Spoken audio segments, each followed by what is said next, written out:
for the Shop Report with Barbershop Jay.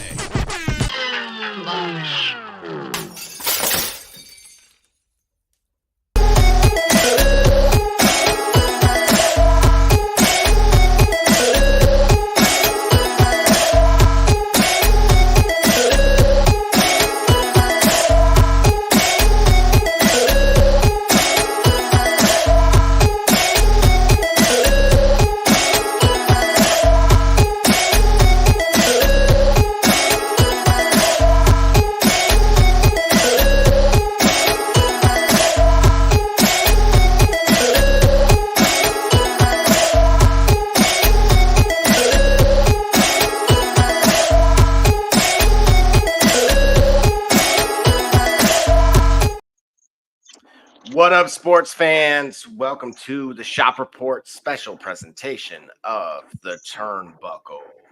Of course, I am your host, Double J, Production J, Creative Control J, more importantly. And of course, I am joined by my co-host who seems to be take over, right? Like I get out of the car and he gets in one. None other than D Gully from the CEO Lumbus. Oh, yes, D. Cody from the CEO Bus. And like my tagline says here, don't buy any ripe bananas. It's not going to be around long enough to eat them. Yeah, man, I had my famous Macho Man. That is hilarious. I stumbled upon that the other day, and it has not left me. And I have been annoying the heck out of my family with that one. Any of his promos that he cuts are just all-time epic. You never know where they're going. They don't make sense, and right when they don't make any sense, they make the most sense. And I think, in essence, that's why on these socials and these medias, I go by what you mean, Gully, because I feel like I have an accidental ability to do the same thing at the point where it's just about to go all off the rails. I kind of bring it back together. So that's Well, my you know Macho me Man too for well. today. Yeah. Right. So we have a ton to dive into. Of course, Raw itself is getting into its main event as we speak. And of course, Yep. next Monday, CM Punk returns. And so we'll dive into that here shortly. But of course, there was a ton that went on. The WWE crew went to the deep south. That means below the border, and that is in Mexico. And I always that's my little Nicky reference when he says he's from the deep south, for those that are unaware. And so without further ado, and actually, Golly, for the reference there, that CO Lumbus was actually a Rock reference with Gold Dust and Booker T. And so without further ado, we have our first topic of the evening, which of course is none other than, speaking of Booker T, tell me you did not just say that. And it comes from none other than, I almost called him Mr. You know what, famous for that, but none other than Rikishi. Okay. And first, he's made headlines with me of late because I didn't realize how many kids this man had, because the bloodline runs deep.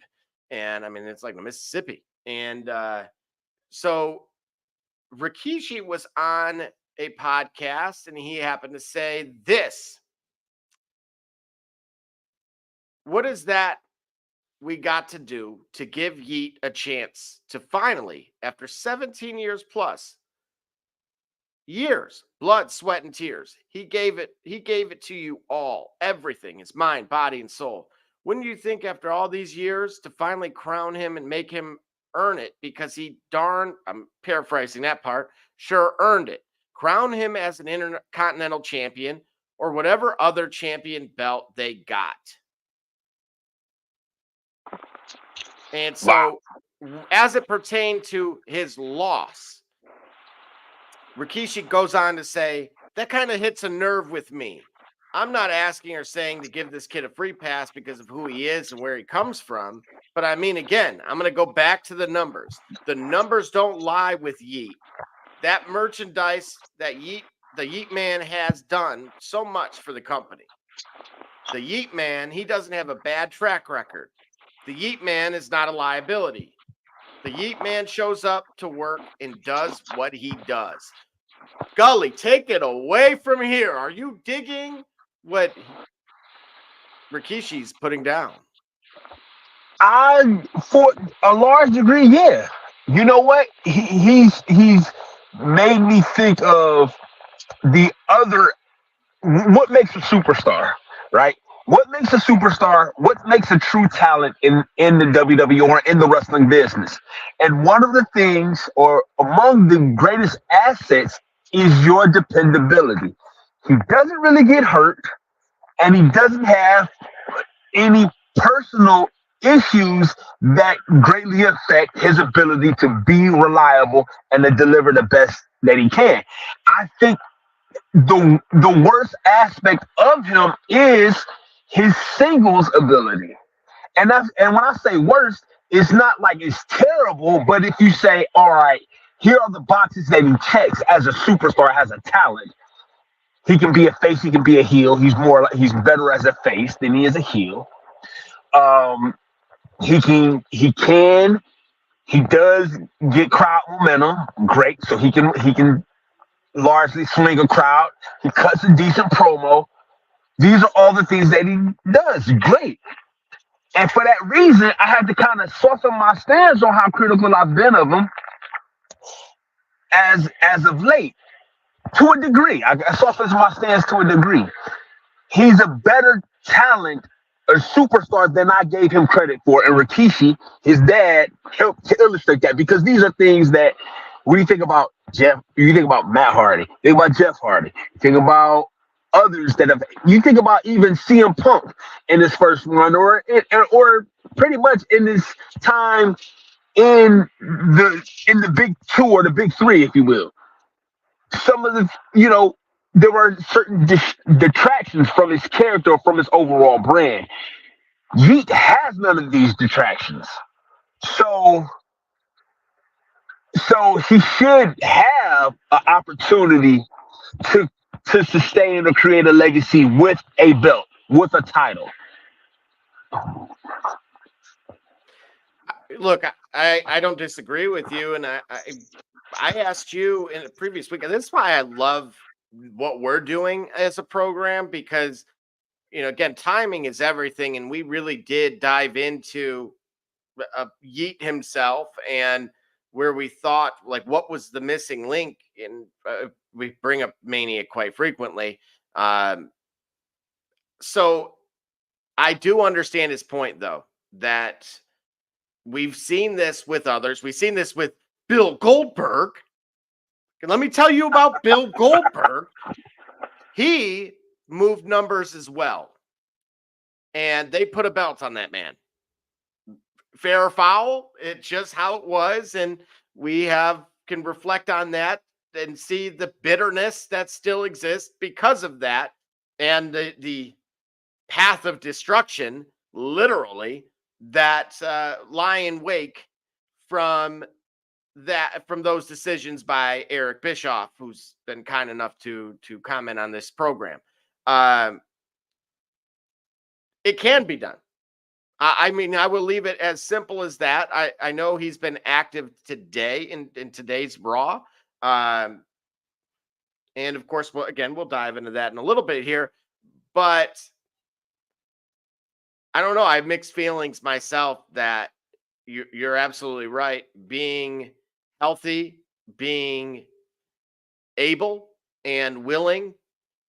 And then most importantly, right, we've talked about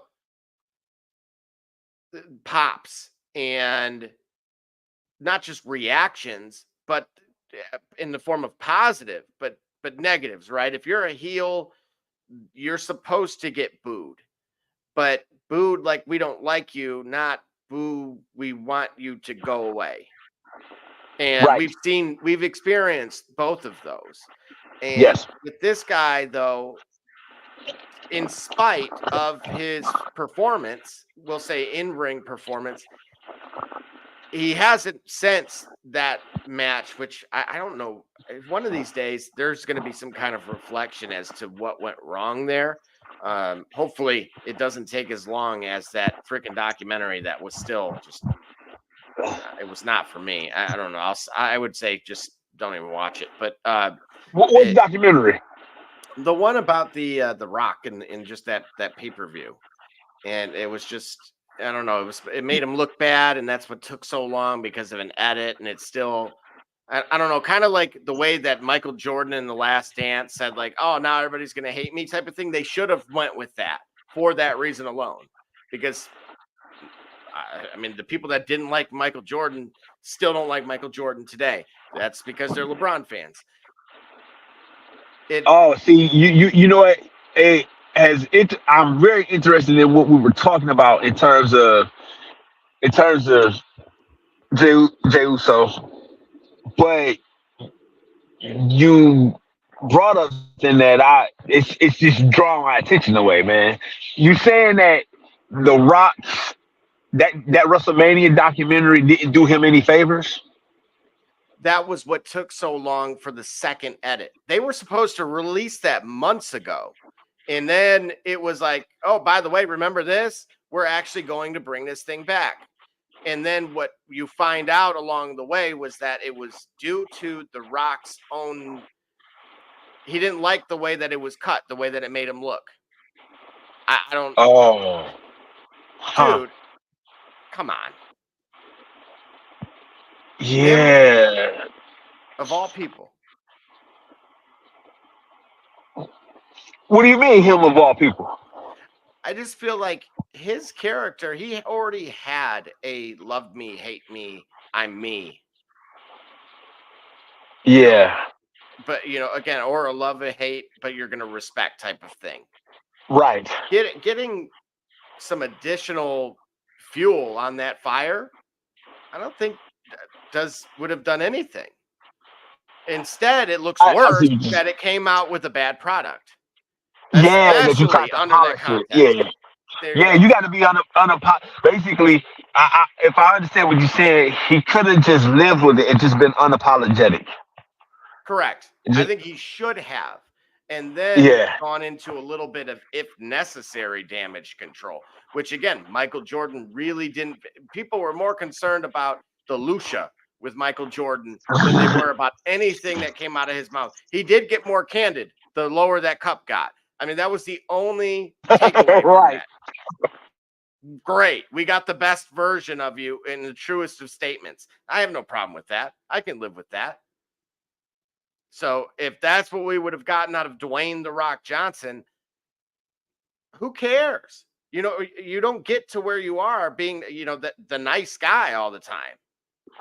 Correct. And in some cases, yeah.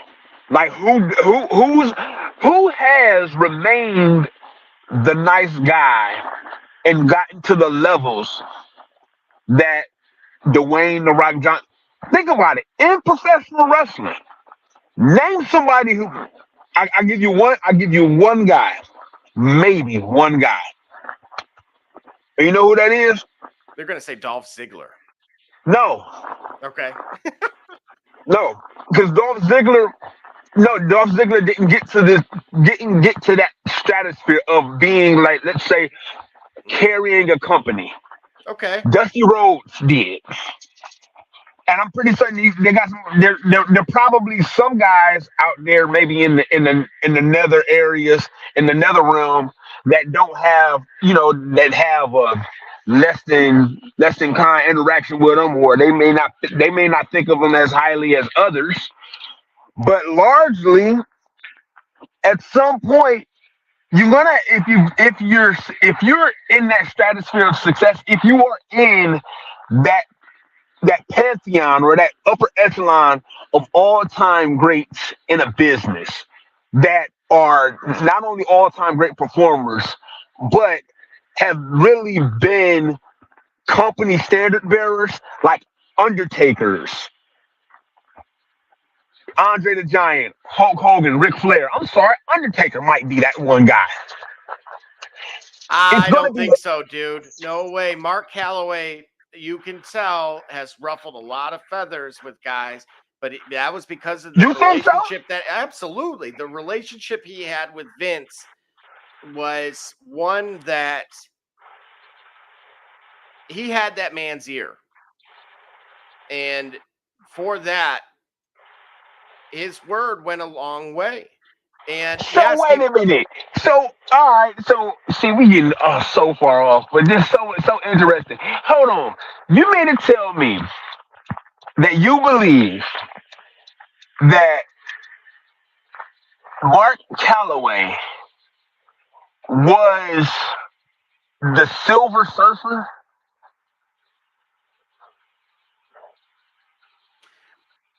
for all the reasons that you mentioned, right? That no one could have possibly gotten to that level of the stratosphere or above by being the nice guy, by all entirely. And so just off that alone. And again, we've seen where he hated certain gimmicks or types of, just though he had a lot of creative control in certain things. And there were, again, he limited and didn't want to go along with certain aspects of things. Again, he may have been a little bit more subtle about it, but Okay. it does. Again, it's kind of like, I'm going to answer. I can't believe I'm doing this on the show. Wreck-It Ralph, right? They have all the bad guys in there in a room, and they're saying, "I'm a bad guy," but that doesn't mean I'm a bad guy. Got you. And that would be Taker. Okay. And so, when you see, like, for example, on some of the Rivals and in that type of thing, he really did handle stuff in a manner that wouldn't have really been shady or anything along those lines that you would have been really upset about. But he certainly, if he didn't like it, he really didn't like it, and he was pretty candid, or at least blunt about it. So for that reason, I disagree with him. I would actually point out when with your Dusty Rhodes portion that there were certain guys, man, that were just booked horribly that were better than that. And one that comes to mind, I'm trying to remember, Dusty Rhodes was one of them. Okay. That, again, non-WWE people, this is nothing new, right? That he didn't maybe use them the best. And so to your point, Dusty Rhodes probably would do it for me. And then, there were other guys, I'm trying to remember, he was like, well, I don't think it was the Taskmaster, but it may have been somebody else that when Triple H was eating crow, he lost to him. And his gimmick was just even worse. What was he, Gold something? Wait a minute. When you talking about her, you talking about terrorizing? WCW terrorizing Triple H? No, this is Hunter Hearst Helmsley, Triple H. Oh. And Well, he loses to a dude that should have been booked better than that. I can tell you that right now. well, And was it in relation to the curtain call? yes. Well, see, that might not fit here because the curtain call was certainly retaliatory. I'm saying the overall disposition. Like, look, when we talk about The Rock, like to bring it back to what we were saying, you don't get. It's very rare and it's extremely hard to do to become one of the all-time greats, to become a chapter in the story of professional wrestling without being a guy that at some point there are certain corners of like they don't really vibe with you. That overall you're more favorable than not, but there are some guys that got a bone to pick with you, and it may not necessarily be their jealousy. They may have a legitimate gripe with you. Sure. But take a look at what Rob, commenting live, had to say. He said, not really a super top tier, but Rey Mysterio might be one of them. Right. Okay. Now see, I would put Ray. So Rey Mysterio and Dolph Ziggler, I think, would be closer to the same realm. But I can understand how he said that. You know, is Rey Mysterio a gatekeeper, or is Rey Mysterio a gatekeeper of not, maybe not a gatekeeper. Let me not use too many words, but no, Rey Mysterio might be like The Rock. Like, if you tell the story of professional wrestling, there's a chapter called Arrival of The Rock and what he did for the business. If you tell the story of professional wrestling, there is going to be a chapter called the Cruiserweights and how they innovated it at a time, and how they innovated at a time where things were moving in that direction, but they accelerated the appeal and the intrigue of having lighter guys, more agile guys moving around. Rey Mysterio is going to be in that game. Rey Mysterio, Eddie Guerrero, and many of the luchadors or the Japanese, and the Japanese wrestlers from the Japanese leagues.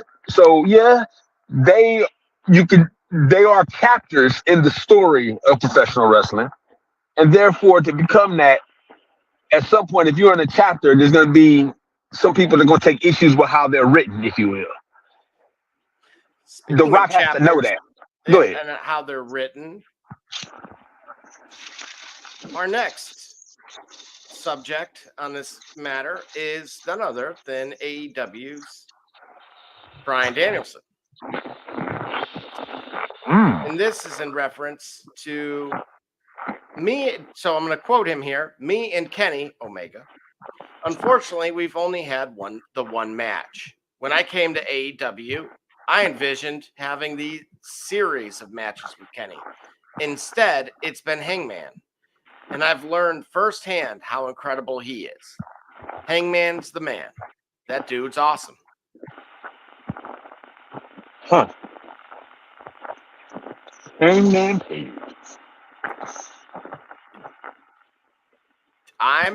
Are you surprised by this, or do you agree? Well, he's saying he hasn't had the time to solidify his opinion about Omega. And in doing so, his view of Omega was probably a bit focused on his opinion of him, and there was no room for another perspective. And then here you go, he gets another perspective. So it doesn't really surprise me, but I do find it interesting that until you gave him a look, until you had to work in this direction different from until the path changed for you in such a way that you actually were able to enjoy the sights. You probably had a vision that it would be somewhere else, and I get him on that vision because I think that's what everybody was expecting. Oh yeah, well, I was too, right? That was his debut, if you recall, and obviously that was magic. If I can't, come up with any other verbiage, right? So from my end, yes, I get your point that he naturally has been busy, but there's been the rumblings, if you will, that he's going to end up returning to the other company. So if any of that is true, then I certainly hope we get some more of that before that day occurs.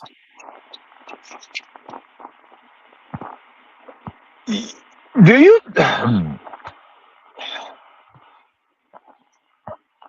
you think John Cena is doing this?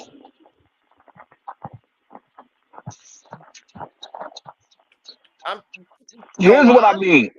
John Cena's retirement his impending retirement is generated quite amount of interest, right? And so okay, here it is. Fans may have an opinion of him, but then his contemporaries have, I think, a different opinion of him, and in most cases have a respect for him. They want to get a chance to share that ring one more time with a guy because he know he's about to make his last run. So John Cena versus Daniel Bryan.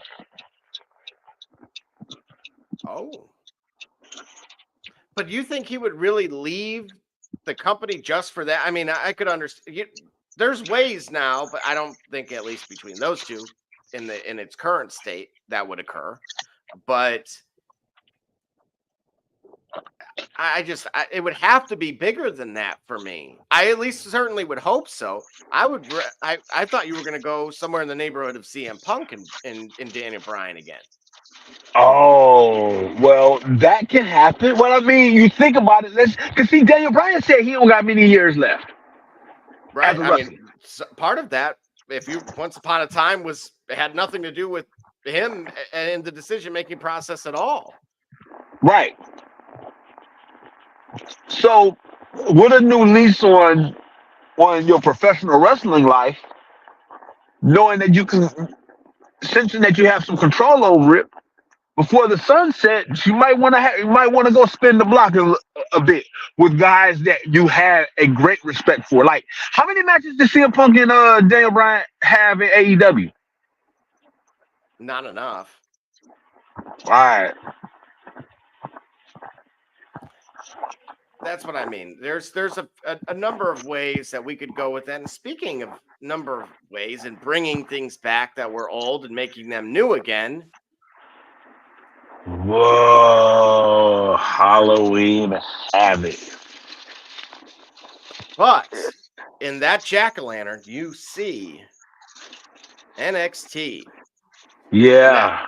That was announced here that the Halloween Havoc will be returning. And of course, with the NXT products to Hershey, Pennsylvania. Gully, Right. what say you to this? I mean, we're not only seeing potentially a push, or we're shooting on NXT as a whole, but now in adopting former WCW type, PLEs. Right. What do you make of that? It's I think it's a genius way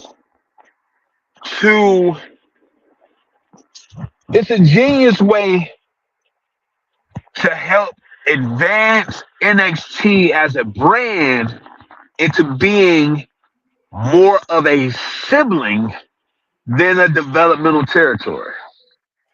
So potentially I was right all along. You were. Imagine that. You were. And I think moves like this is where they're going. Indicate that that's where they're going. It's like, well, why? Like, companies can own competing brands and still thrive. Like Hyundai, Kia, Chevy, Buick. Dr. Pepper, Coca-Cola. Well, that's a bottling issue depending on which territory you're in. But the point is, they are effectively, in one sense, competitors because they do the same thing. But in another sense, not so much, because the parent company, if you will, is presenting the product and they can give it a different lens. And so NXT is being moved further, closer to a competing, a separate, distinct premium brand, and further from its developmental roots. I don't disagree. And with that being said, we are going to separate ourselves for the moment with our first commercial break. It's Kate Cunningham, and you watching the Shop Report. I'm Mami Diallo, and you watching the Shop Report. My name's Chris Murray, and you're watching the Shop Report. Oh, you're Jay Knight, you're watching the Shop Report. It's Braxton Key, you're dropping in on the Shop Report. Barbershop Jay, Quentin Hines, Super Bowl champion. I'm ready. Let's do it. I'm on. Hi, I'm Mars Man. We're from Mercury Stadium, and you're watching the Shock Report. Hey, I'm Billy Butler, and thank you for watching the Shop Report. Hey guys, I'm Les Norman, former Kansas City Royal, and you're watching the Shop Report. Commander Brown, Detroit Rivers Mountain Training, and I'm watching the Shop Report. Hey, this is Doug Flynn of the New York Mets. Well, a few other teams, of course, too. And you're watching the Shop Report. I'm Matt Ramos, and you're watching the Shop Report. How you doing? I'm Rajay Davis, and you're watching the Shop Report. How you doing? This is Nelson Figueroa, former Major League pitcher with a lot of teams. You're about to listen to the Shop Report.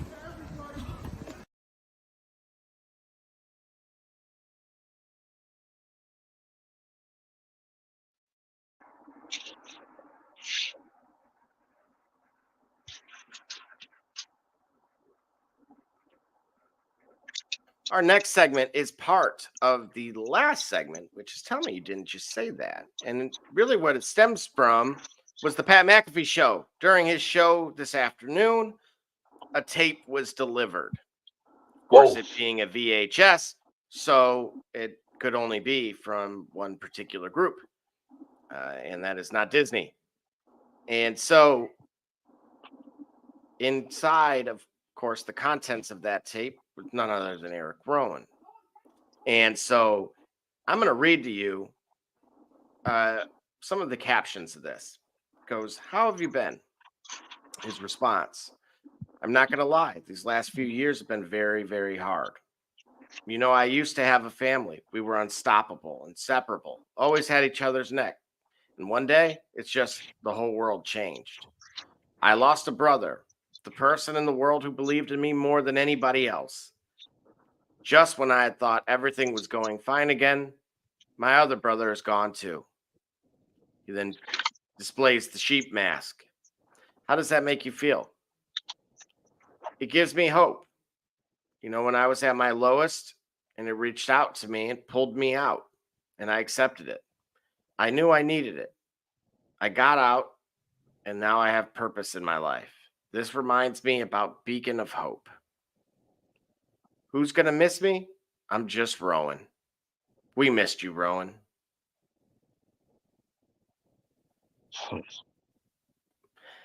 Obviously, this is about more than Bray. Because if you remember, he also lost his other teammate, if you will. Right. Right. That shouldn't be. I think it's unfortunately easy to overlook, but then let them talk about it. Then you forget. Then you're reminded. And he's the last one left. That family was the three of them, and then eventually Braun. I'm sorry, Braun is left. Braun was brand new, but when we were introduced to the Wyatt family, it was the three of those guys. That's right. And for him to be the last one left, it can give you pause. I mean, think about it as a kid. Let's dive in. Let's work on it, right? As a work. Let's go ahead, dude. And that's my point here. Where it is, there's truth to survivor's guilt.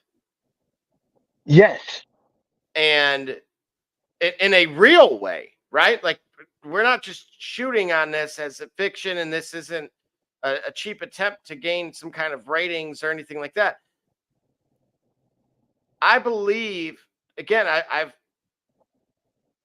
poked at potentially this being slow, but the build itself being slow, and that at some point we needed to see them wrestle. I know we're going to get that, and we're going to get there as we discuss tonight's segment.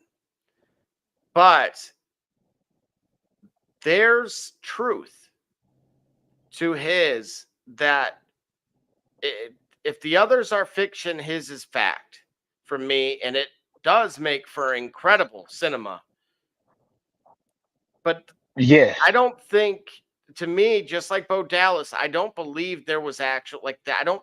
If that's acting, then give him an Emmy, a Tony, whatever you want to give him. right. because Right. I think those are very real emotions for obviously very real events. Yeah. Well, just imagine. All right. So let's keep it in. Let's keep it inside the square circle. Let's keep it in the universe. Okay. Even if you keep it in the universe, the Wyatt family was destined for so much. The Wyatt family were because of their size. First of all, they were larger than life personalities. Plus, they really could go. Like, which of the three of them actually couldn't get down in the ring? Like, who was really bad? No, even if you had one was the best, who was really bad? Bray was the best. Bray was the best, but Luke and Eric are not very far behind. So when you think about what the Wyatt family represented in terms of a turning point in the generations of WWE, Mhm. and when we when we would be thinking of them advancing and separating themselves, distancing distancing themselves from their origins. You don't want it to be like this because nobody he's gone, and then it it would be very cathartic to return to to where you began and go back into go back into that shell, go back into that persona, because in that persona you and your brothers are all here again, Mm. and you are the Wyatt family. Uncle Howdy is too in his own way. But you are here to carry it on. You are here to be that the menace that you had started out being with your brothers. Now you are representative. You are representative of the original Wyatt family. And listen, inside of the square circle, inside of the WWE universe, let's not get it twisted. When I look at the Wyatt family, I don't think of Uncle Howdy Bo Dallas first. When I'm talking about inside of the universe, Rowan, Harper, Bray. That's the Wyatt family. That's the Man. original. That's like you get what I'm saying? He is that. So the fact that he's here, he is what he is. I think as much of a a foundational member of what the Wyatt Six represents. It ain't just Uncle Howdy, Bo Dallas alone. It's this guy as well. I couldn't agree more. And I'm intrigued by what's been going on with obviously this entire kind of segment and with this group. And naturally to this evening it finally took a turn that we're going to dive into here shortly, but just hearing that portion of it, it hits you in the feels because again I got to see Bray Wyatt live in a house show, so again far more intimate. um, when you're a part of the Fireflies, if you will, um, it is it hits closer to home, and of course, all of us can absolutely relate to that. And something, matter of fact, something that I can't relate to, however, but I think I can in a much more lighthearted sense. I That's not mentioned lighthearted. That's not lighthearted. That's not lighthearted at all. I am so upset. I am so, I feel so bad for dude. Oh my gosh, man, because you think it's him. Like, does he, like, here's what I'm suggesting. How much creative control does he have over this? Is he really doing this to himself? well, you know what? If he is, then our whole segment earlier needs to change What you mean? because that means he was clearly the nicest guy at the top. Yeah, yeah, yeah, yeah. There's But no, I mean, because without a doubt in my mind, that because he is torturing himself. right, like none of this fits. Like you are the American Nightmare. Clearly, a template has been set to be heels Hey, this has been that a are this is a heels. nightmare, all right. Right. This is not the nightmare that we. This is not the American Nightmare that I imagine. Right. There is a template that has been set whereby a heel can be a heel, but you still root for him. Like Stone Cold Steve Austin at one time was a heel's heel, but you Sure. root for the bad guy, right? NWO Hogan was a heel's heel, but you still just enjoyed being out there. He still was charismatic. CM Punk, and this 434 days as a WWE champion. Something along He those was a lines. He was a heel's heel, but you were able still, even the heel, even with, like I say, when you're looking at it and you're taking it for what it is, and when you buy into what you're being, when you buy into the story that's being told, when you suspend disbelief, whatever, when it's not case, when you just buy in, you still can see that he's very much a heel, and I hate him, I don't like him, I don't like him, I'm supposed to hate him, I don't like him, but I still can vibe with him. I still respect him, ultimately. The American Nightmare should be that. He should be a guy that is a heel, but that you still respect. And he can get done. AJ Styles, didn't he have a heel run as WWE champion? Yeah, he did. One time, he sure did. Yeah, and it can still work. This is certainly something that Cody Rhodes is capable of doing. I don't understand what has been the narrative behind his booking. Why does Solo Sikoa have a title? Listen, everything that Rikishi said about his son, why does Solo have a title shot?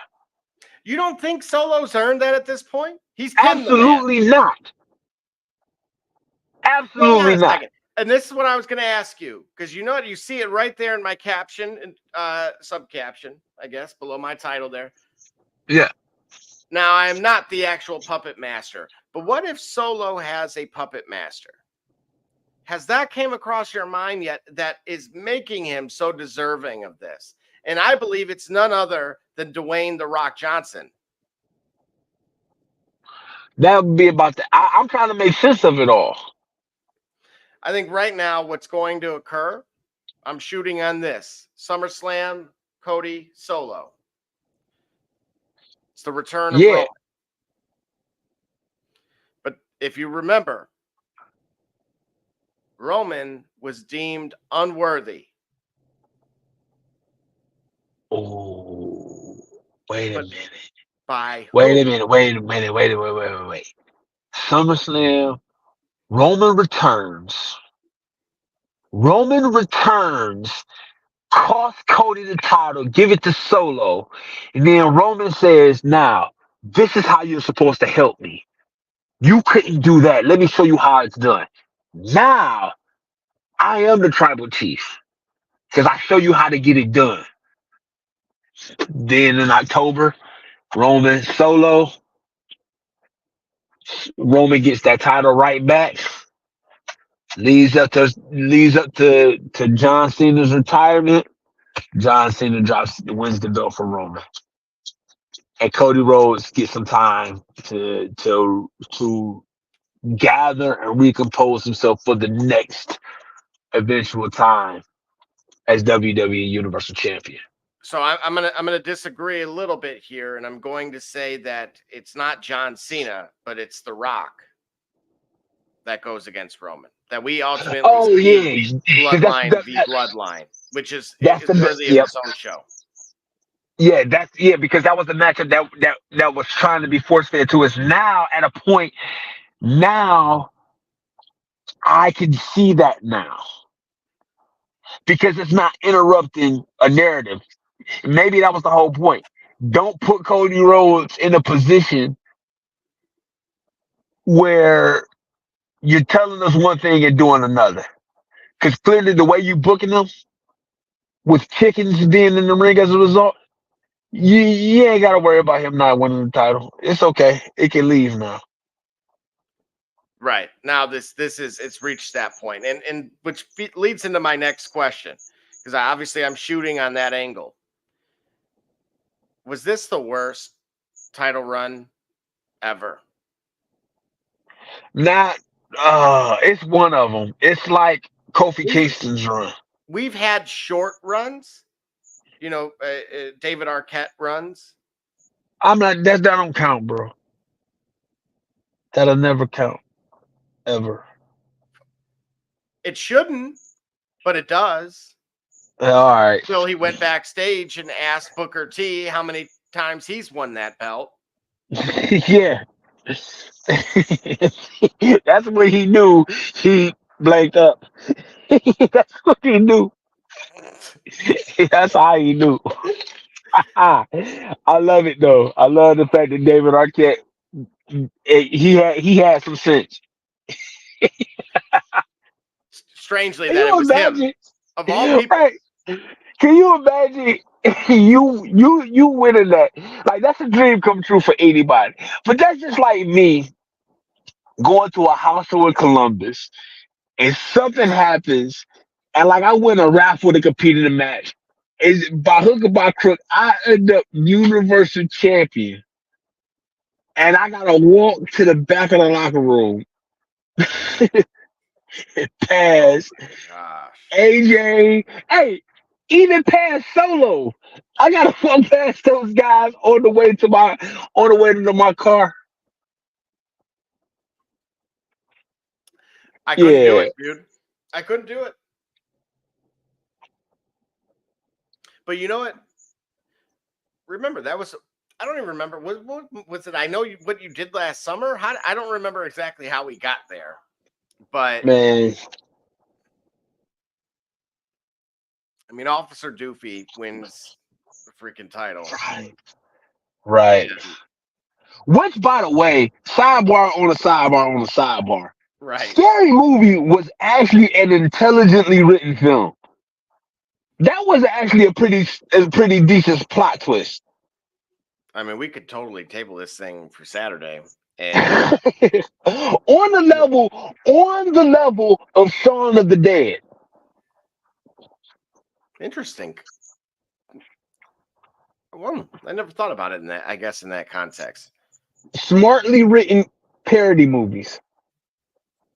And shout out to my guy from the second one as well. I know he's not in doing that well, in too good a shape there, and I've enjoyed him personally in films. When it's College Experiment, that guy, the kid, the one who was overseeing the project in Scary Movie 2. You talking about Chris Elliott? Yeah, I believe. No, isn't that was the guy? That was the strong hand guy, I thought. Yeah. Okay. Hold on. Who are you talking about? I'm talking about like the he was also in Home Alone 2, Lost in New York. He was one of the not the bellhop, not Rob Schneider. But oh yeah. I know what you're talking about. Yeah. Welcome to the Plaza Hotel.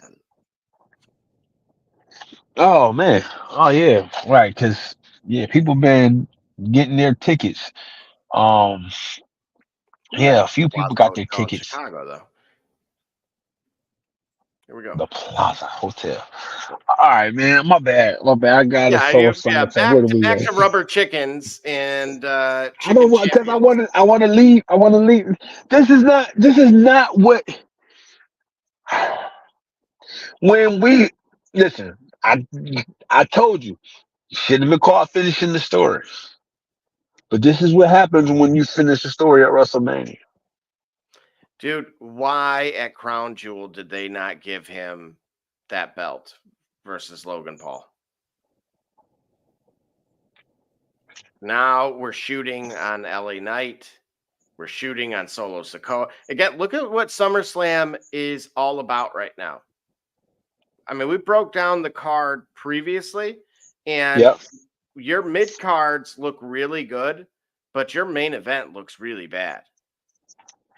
So it's Solo and Cody in the main event. They probably won't be, but to my point, rather, hang on a second.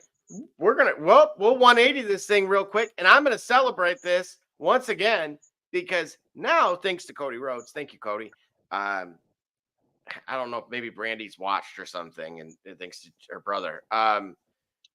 But if you didn't know, obviously went to school with all those guys. So maybe it's adding validity to those other unworthy belts, as Gully, my co-host, would Man, you call ain't them. about to. Listen. Straight on the phone ain't got enough elastic for what you try to do. No. You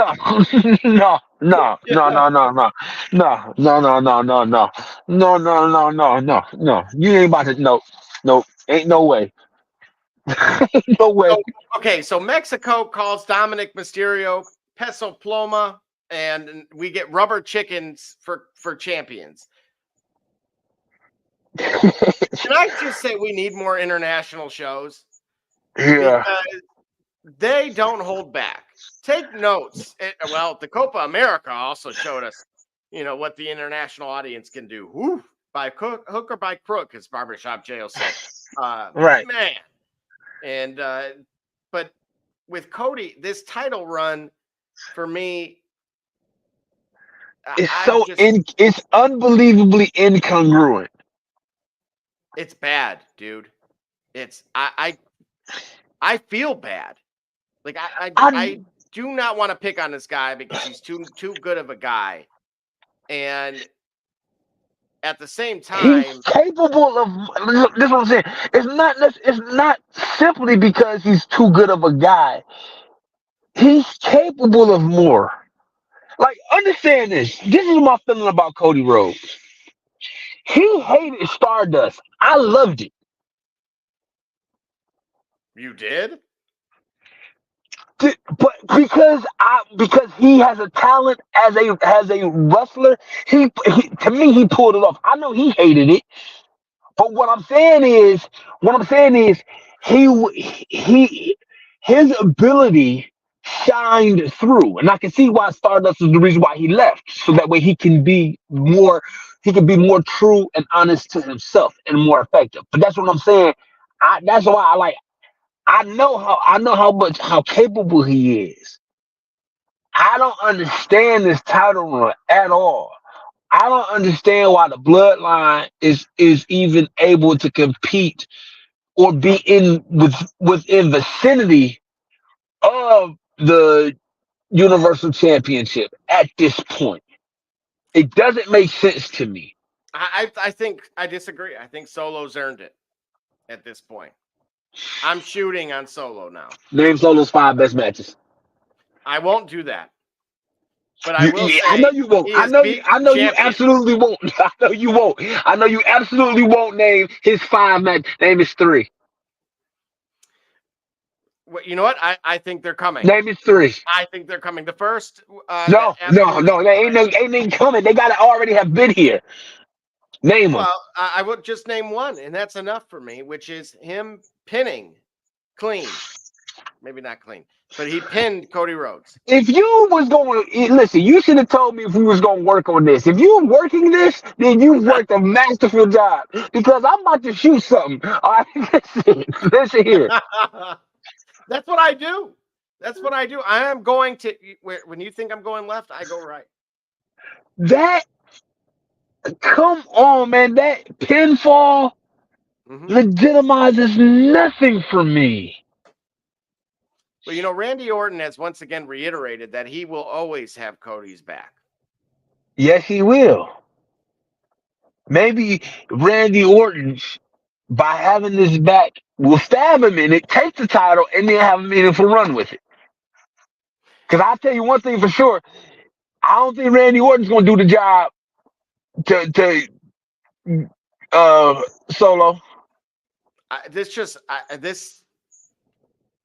feel terrible in this moment because I'm looking at this and saying, okay, the return of Roman is imminent. Yes. It's here. It's coming. Yes.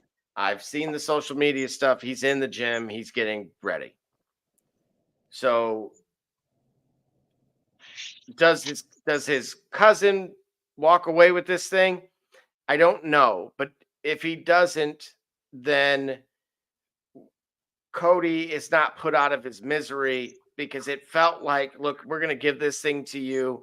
And then if we're going to, you are subjected to whatever humiliation we so please. And he agreed to it. That's the only way I could see this actually somehow occurring, because it's been that bad for me, where I literally, the original question was, is this the worst title run ever? And again, I'm not talking about like duration necessarily. That would be a part of it. Okay. But we've seen, guys that like Brock Lesnar that could go on a run and not wrestle whatsoever. That Right. wouldn't even fall into this criteria. We've seen guys like Roman. They don't get pinned in X amount of time. They may not win clean in X amount of time. And they may even lose, but by disqualification or some stipulation that allows them to retain. This, on the other hand, is just pure. It is the nightmare. It is an American nightmare. Yeah. In the absolute worst kind of way. And Right. he, to me, should have more creative control at this stage of his career. And I really struggle to buy in or just to shoot on him really being okay with this. That, to me, I don't believe retirement is in his future necessarily. Right. But at the same time, I thought he was going to not only hold the belt but then go and really, complete it with the U.S. Championship as well, against ideally LA Knight. Okay. So here's a question for you. Sure. Who has Cody elevated in the ring? Solo Sikoa. And you tell me how he hasn't.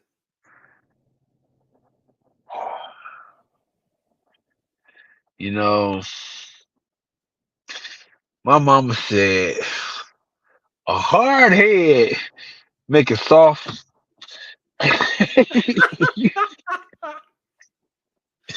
Look, it's true, because if it were not true, there is no plausible way he is in this position. The only way it can occur, remember, he was on he in his own right was absolutely on a pathway of destruction by way of his record. He just was winless in an enormous amount of time. He has since created a positive win streak and a path of destruction in tail. And along the way, he pinned the champion.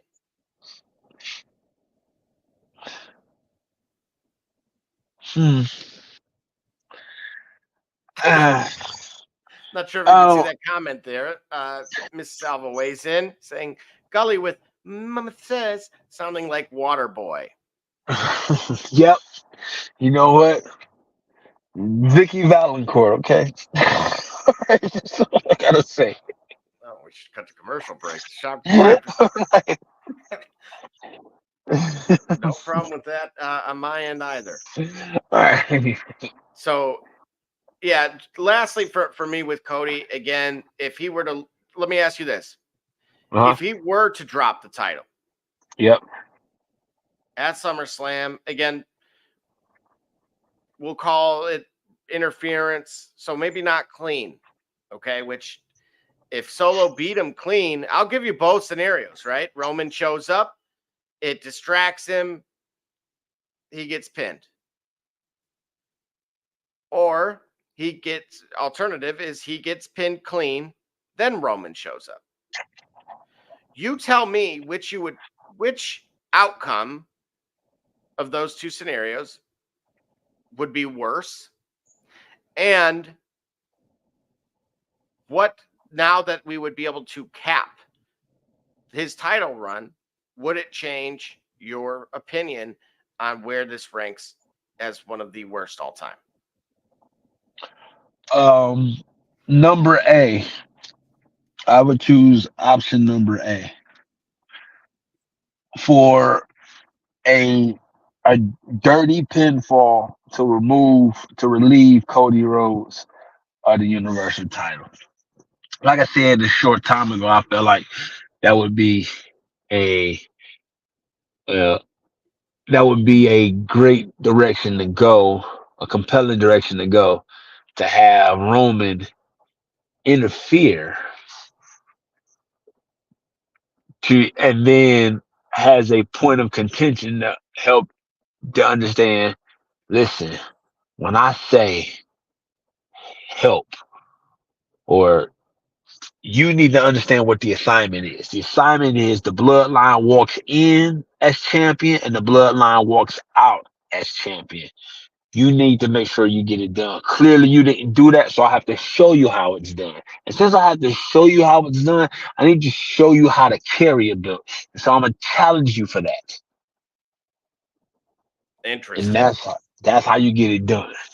If you have Cody Rhodes lose a clean pinfall to Solo Sikoa, you can forget about Cody Rhodes ever sniffing that title for as long as he remains active.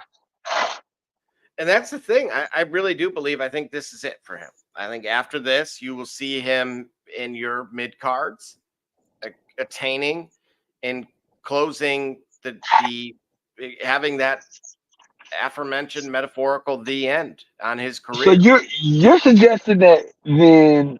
Would you suggest then that the Miz had a better title run? 100%. Absolutely. Really? There's not a no. That was an immediate yes. This has been just treacherous, painful. This is David Arquette had a better title run. Whoa. Listen, man. Who has Cody beaten? Like, when we think of Triple H, right? Or Roman. We'll just use Roman, just the guy he took it from. And you look at who he beat. I told you, it was enough to be a WWE Hall of Famer today. Done. He could have walked away. Now, I know he's got an $11 million house or something like that in gated community in Tampa.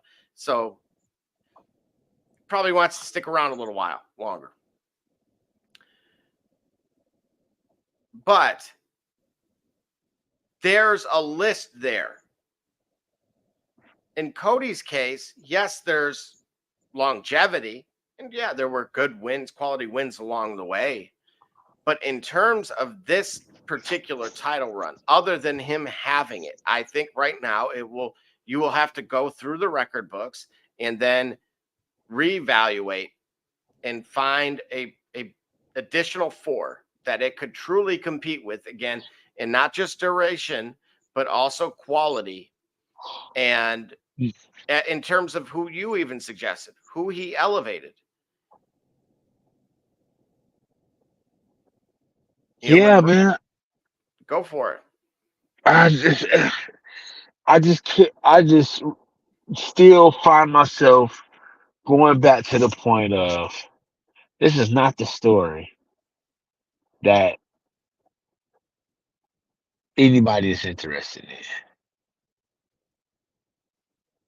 Look at this image.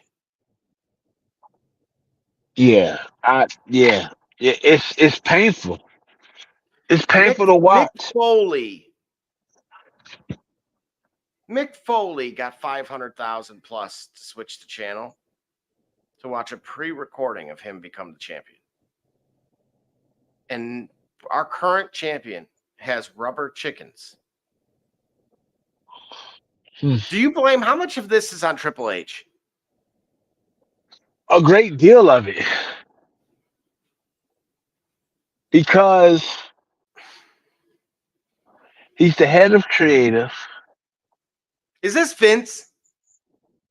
Nah. I mean, this the most Vince-like title run I ever seen. Vince didn't even do this to himself.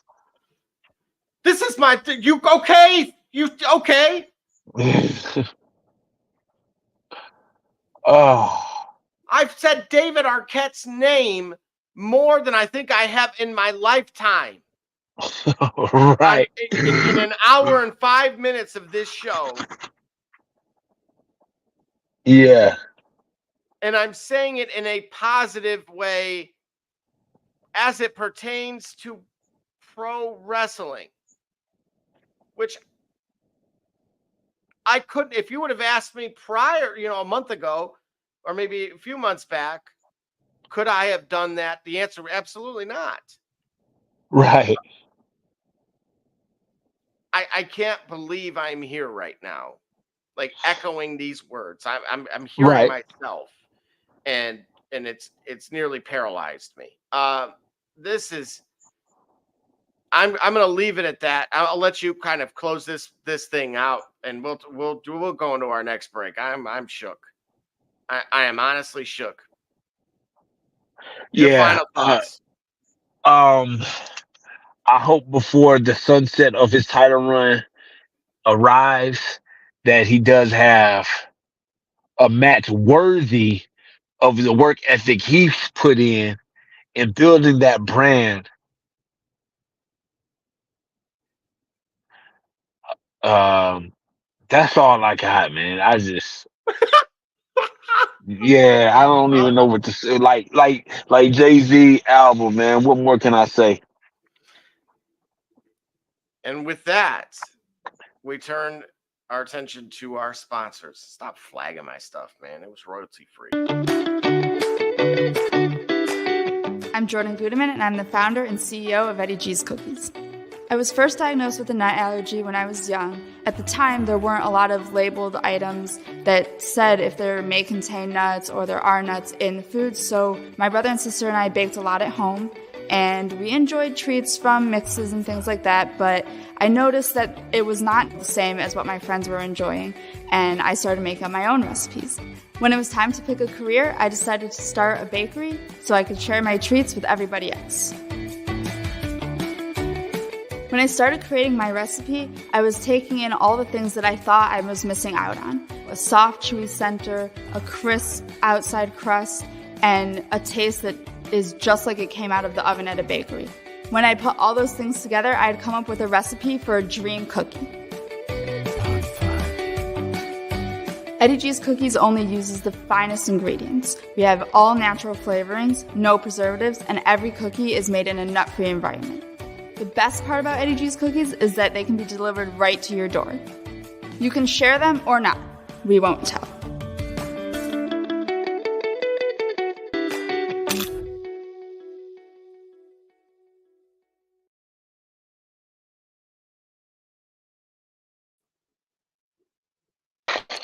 That's right. We are back. And matter of fact, our co-host, actually, who you just saw, shout out to Eddie G's. Of course, you can get those preservative-free, gluten-free, plant-based, peanut, tree nut-free, basically good for school safe, and of course, made to order, most importantly. So those are shipped directly to your door. They are on Amazon now as well for gift boxes and that type of thing, or order direct from the site and save. But who you saw in that video, believe it or not, will be at the Olympics here in Paris. And of course, the next set will end up here in the United States as well. But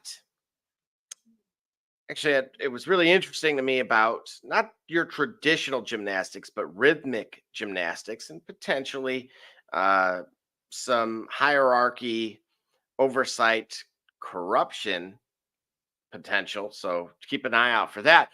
But as it pertains to rhythmic gymnastics, we've heard the possibility of professional wrestling. Now, obviously, if you know me, you saw Matt Ramos do that drop. I, of course, am a honorable mention wrestler and nothing more than that at best.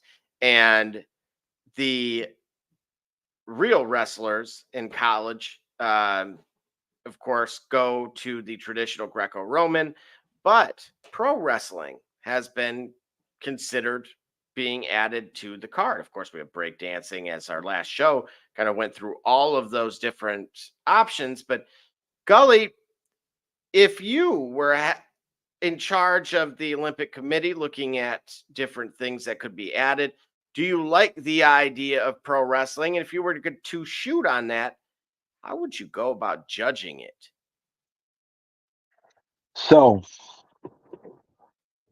understanding what professional wrestling is, if we were to make it an Olympic sport, then it would have to be comparable to what we see outside of the Olympics. So, we understand that professional wrestling is, if you will, scripted or choreographed or thought out. Professional wrestling in the Olympics shouldn't be different. So because of that, then you would have to be able to put together matches, much like you put together matches that we see on the house shows or the live shows or the premium live events. That being said, if you'd have, let's say, Team USA, you would put a match, let's say, Cody Rhodes versus AEW's champs, right? Representing Team USA, representing America in the international stage, put together a match, much like you would have even the figure skating competitions, the synchronized swimming competitions. What story do they tell, and how effective are they at doing it compared to the other countries? Many countries have professional wrestling. Many countries have a style of professional wrestling that I would imagine is not mainstream. Here at the Olympics, you could showcase that in a competitive nature, in a competitive means, to be able to bring more general exposure to your region or to your style, and it can be judged, and people can get a chance to look at professional wrestling in a lens that they may be able to appreciate differently than they do Monday through Saturday or Monday through Sunday. It certainly isn't. It intrigues me quite a bit, and I almost wonder, like, something that somewhat struck a chord with me when it came to, because I've been on record of saying I'm actually pretty good as a judge of multiple events, but with this, in a way that we've seen in the past with Vince having or favoring larger than life athletes and versus their luchador I guess counterparts, versus that hard style that you used to see in the New Japan side of things. It would really intrigue me to look and see what the official scoring would be geared towards, because Right. all of those are vastly different styles. I told you I was having that discussion about rhythmic gymnastics in this year's one of this year's participants for the United States does a more traditional style versus a new style that seems to be what they're looking for. And that to me really kind of speaks volumes to this particular topic, because which one would you favor? If you're asking me which style will I guess it's a case of, I would love to see the acrobats. Like, I think Mexico and Japan would be the front runners for Olympic gold, Wow. right? because of the athleticism and and the acrobatics, right? But then if you ask me, an ideal Olympian would be CM Punk and AJ Styles representing USA in a match. It's interesting you say that, because this is one of those things that, to me, I bring this up with soccer, right, regularly. That I saw an article that the ownership group of Toronto in Canada, of course, Toronto FC, um, have done a fantastic job of raking in money. However, there's something called the Canadian Cup with the Canadian Premier League teams. Of course, Toronto FC is a part of the MLS, and they lose. They lost.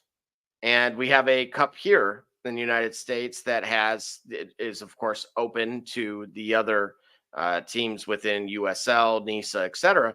And well, as you can imagine, the MLS teams have also lost to, according to them, lesser than opponents. So this would naturally be opened up to independents. Again, I bring up Megan's uncle in Jellicoe, Tennessee, with his promotion, and countless others that are still out there to this day. And being able to have those qualifiers and not have them limited to, we'll call it the TNA, AEW, those household names. Could you see someone that, you brought up Jinder Mahal in the past? Yep. I've brought up Veer Mahan shortly after. Yes, which is what you do weekly. And I'm You need to go sit playing on my somebody's part. couch. Right. You need to go sit on somebody's couch and talk about it, bro.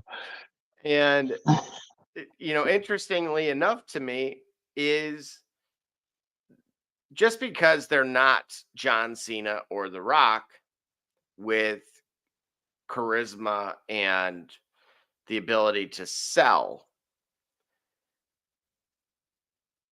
Okay. naturally those guys, Hogan as well, Creative Control Hogan, have also known to struggle with their in-ring ability, which is a part of this also, and would be likely a large part of how you would judge this.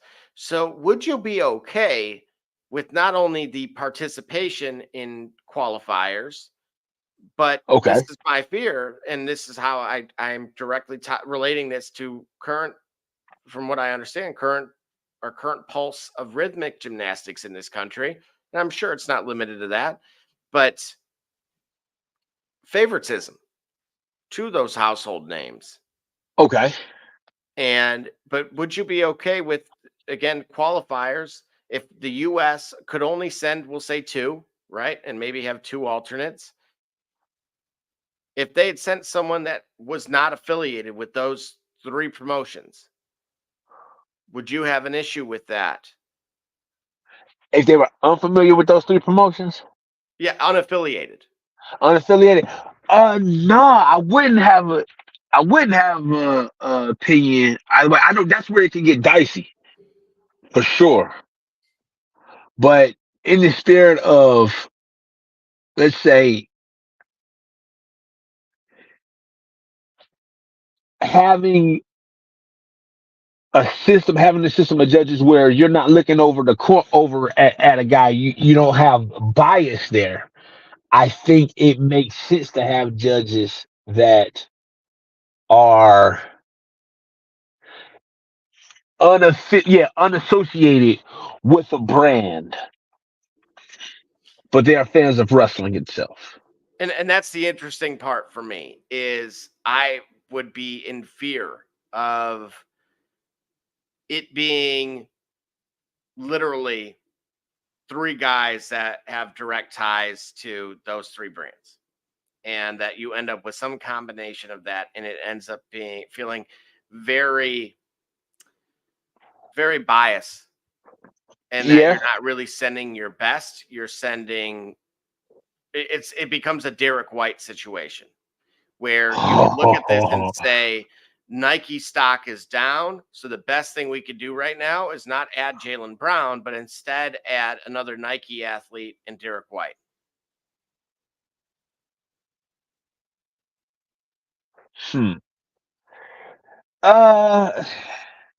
Yeah.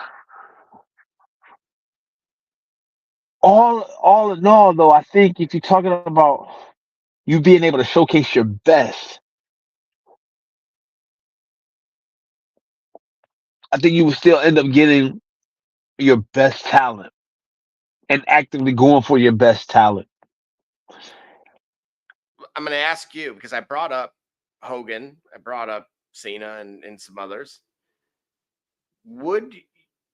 How much, if at all, would Mike work? Oh, yeah, that's all got to be a part of it, right? Again, this is all we're shooting on just this concept. So to me, yeah, we'd have to build a framework, right? Does Mike work help? Well, what can or you is it say? purely here they come? It just bell rings and it's these two, and you have to sell it in some combination or something along the lines of a kind of Iron Man match of just purely off duration. Oh, I'm throwing those out there. I'm kind of spitballing with things yeah. that would allow for some consistency. This Okay, is so your you got event in your world. I'm just right. living in it. So you've got a well. See, here's the thing. Here's what we got. Right, talk about it being a competition. Speed championship. That's a perfect example. Absolutely. It's an ideal example because it's a microcosm of the action. It's fast enough to be refreshing, and it's time, and that time is enough to actually see what looks largely like a complete, satisfying story. The beginning, middle, end, and a finish, and it's great. If you keep it to like 3 to 5 minutes, and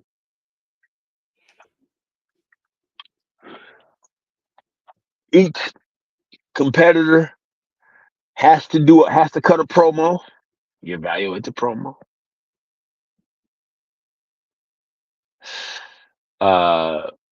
This is starting to sound like NXT. Well, NXT is starting to sound like the Olympics. How about that?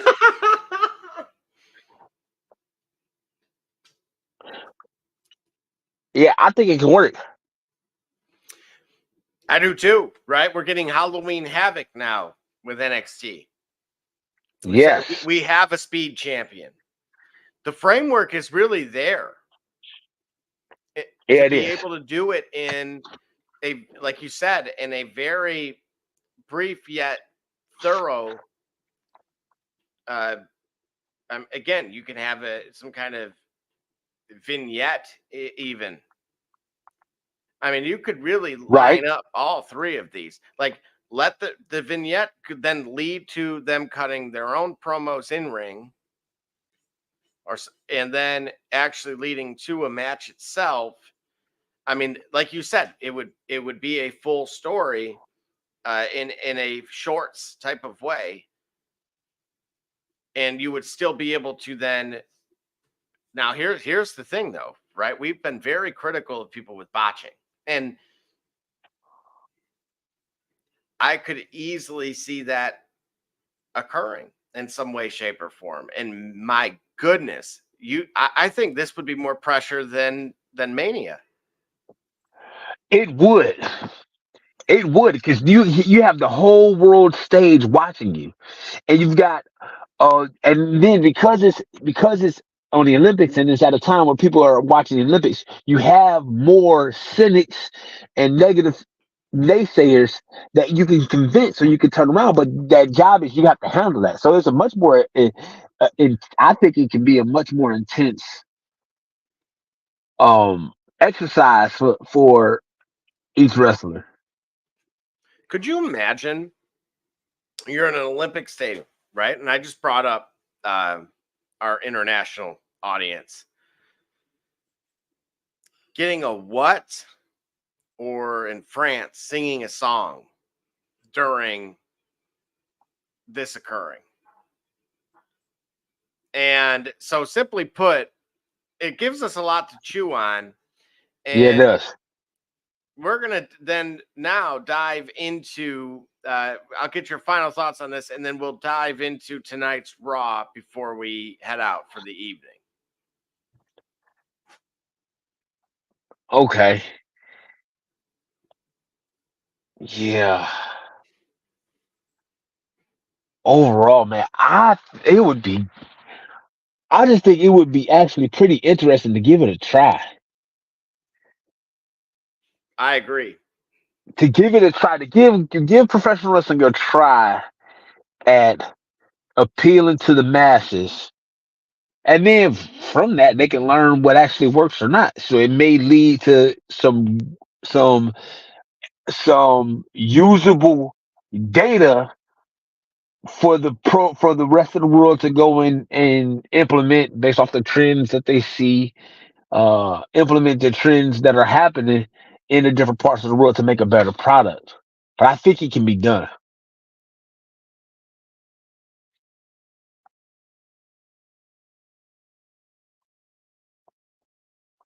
Totally agree. And with that being said, we're going to take our next commercial break. We'll see you back in 105. SK Cunningham, you watching the Shop Report. I'm Mami Diallo, and you watching the Shop Report. My name's Chris Murray, and you're watching the Shop Report. Oh, you're Jay Knight, you're watching the Shop Report. Max McKee, you're dropping in on the Shop Report. Barbershop Jay, Quentin Hines, Super Bowl champion. I'm ready. Let's do it. I'm on. Hi, I'm Mars, man. We're at Mercury Stadium, and you're watching the Shock Report. Hey, I'm Billy Butler, and thank you for watching the Shop Report. Hey guys, I'm Les Norman, former Kansas City Royal, and you're watching the Shop Report. Commander Brown, Detroit Rivers Mountain Training, and I'm watching the Shop Report. Hey, this is Doug Flynn of the New York Mets. Well, a few other teams, of course, too. And you're watching the Shop Report. I'm Matt Ramos, and you're watching the Shop Report. How you doing? I'm Rajay Davis, and you're watching the Shop Report. How you doing? This is Nelson Figueroa, former Major League pitcher with a lot of teams. You're about to listen to the Shop Report.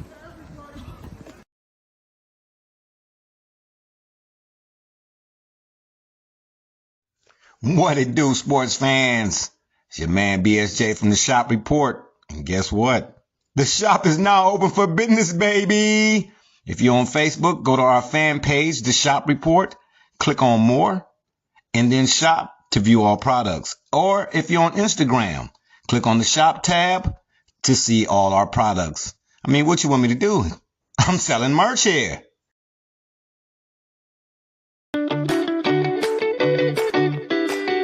I'm Jordan Gudeman, and I'm the founder and CEO of Eddie G's Cookies. I was first diagnosed with a nut allergy when I was young. At the time, there weren't a lot of labeled items that said if there may contain nuts or there are nuts in the food, so my brother and sister and I baked a lot at home, and we enjoyed treats from mixes and things like that, but I noticed that it was not the same as what my friends were enjoying, and I started making my own recipes. When it was time to pick a career, I decided to start a bakery so I could share my treats with everybody else. When I started creating my recipe, I was taking in all the things that I thought I was missing out on. A soft, chewy center, a crisp outside crust, and a taste that is just like it came out of the oven at a bakery. When I put all those things together, I had come up with a recipe for a dream cookie. Eddie G's Cookies only uses the finest ingredients. We have all natural flavorings, no preservatives, and every cookie is made in a nut-free environment. The best part about Eddie G's Cookies is that they can be delivered right to your door. You can share them or not. We won't tell.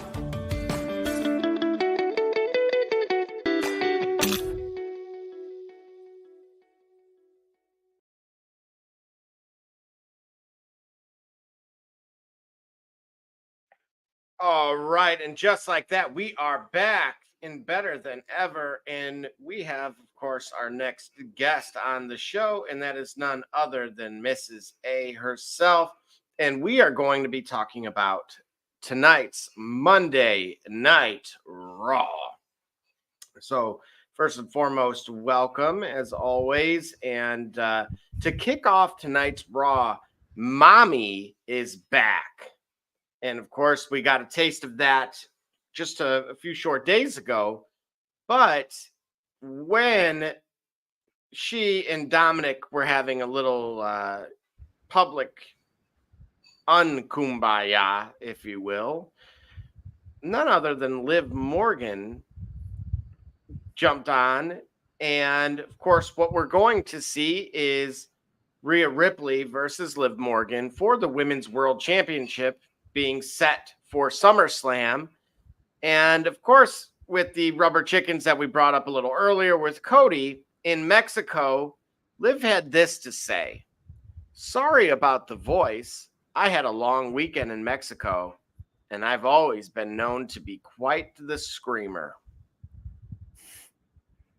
What say you to that? Well, this is a family show. Correct. Yes, and occasionally it is also the shop report after the dark. But we're going to stick with the. I mean, we are after dark, aren't we? That is true. But for all intents and purposes, you're right. It is a family show, but so was that. You know, I don't really like Mami, as we all know, and we all know that I enjoy Liv. So I thoroughly enjoyed watching that part, especially because of the whole dynamic of Liv and Dominic. And I can't stand Dominic. And I think Mami turned Dominic into whatever he is. So I thoroughly enjoyed it. What's interesting to me is if we were going to shoot on this angle, and I've said that the Judgment Day is going to potentially take a different form as it existed previously, it will be no more. That the faction itself is destined for change. What we're seeing right now with a combination of certainly Damian Priest, who's clearly becoming a face again, rather than, and I think he makes a much better face than a heel. But as it pertains to Liv and Mami, I do believe that we're going to see a change here.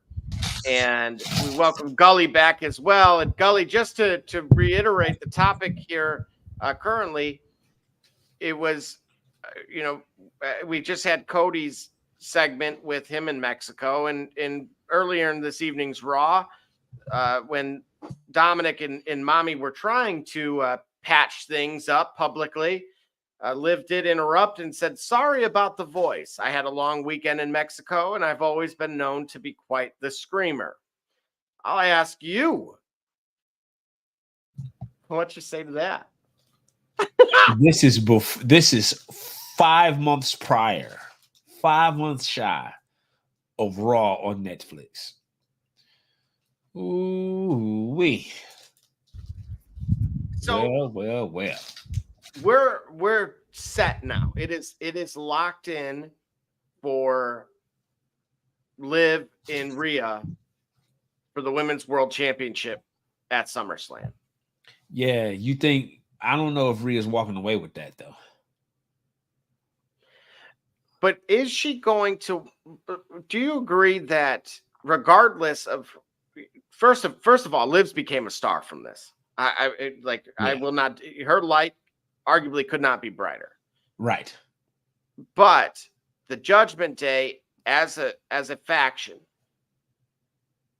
is set for it's going to look a lot differently here very soon. When can it blow up? Can it please?